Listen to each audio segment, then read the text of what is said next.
So Massey Ferguson brakes, the old 1200, looking to convert them onto oil brakes. There's the old plates come out, you can see, a bit worse for wear. So we've got the new brake set up. That's the new actuator. We can only get 2 plates on each side of the actuator. There's meant to be 3 on this side,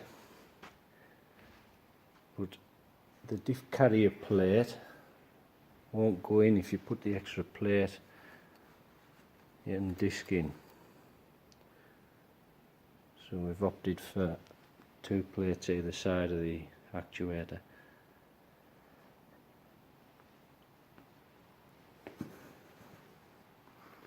So this is the old dry brake style actuator, which is slightly different from the wet side one. So we've had to, there's the weep hole, because obviously this is going to now see oil. So there was a weep hole here, as you can see. If I can get it in focus. We filled that with plastic metal and sat and filed it off flat. That was that, and then to get the oil through, we've took the seal out of the middle. So that went in there. So that'll let the oil come through, but also we've thought we've drilled a hole through it, and if you can see, that's about an 18mm hole, and that's approximately a third. If this is the bottom, that's about a third of the way up the diff carrier plate. And I've also drilled a 12mm hole at the top to act like a bit of a breather between the 2 chambers. The theory being, if you're on a sidey bank and the oil, if you drilled a hole in the bottom, all the oil could pass through and leave this brake dry. Not sure whether I'm doing the right thing or not, but we'll give it a go.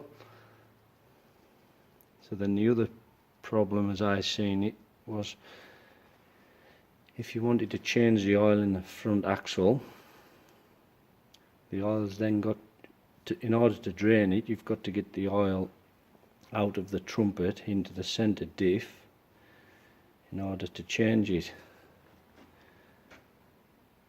So what I thought, if we go over to the trumpet, just in front of the lug, which isn't used, I'll get my light.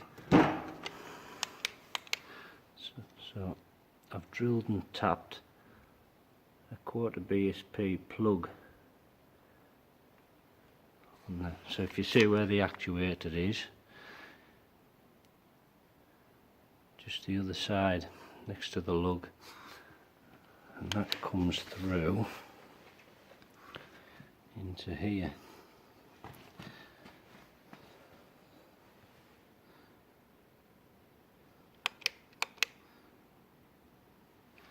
So if you see where, so we're looking at from the bottom now, so you can see that chamber where it comes through from the trumpet. I can get my light in the right place. So that'll come through here and drain down through this plug. So that will let the oil out of this chamber here. So the other part that I discovered was when I tipped some oil in, like there's a weep hole on the final drive end of the trumpet, and that's so that when that chamber was dry, if there was an oil leak on the epicyclic oil seal, the oil would weep out of here.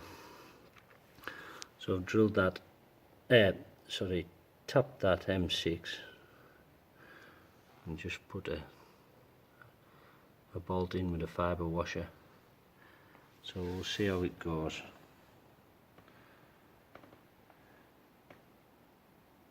So the only other problem I now have is getting the oil to seal around the slave cylinder.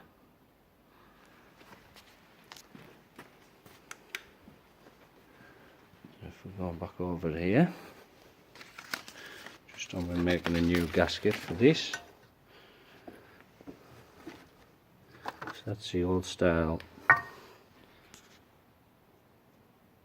slave cylinder.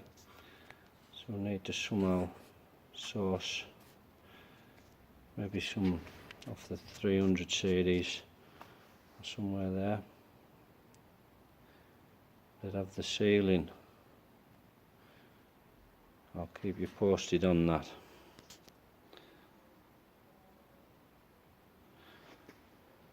So as I said, I'm not sure if we're doing the right thing, but it's bound to be better than the old dry brake system, and it saves us buying a new diff carrier plate,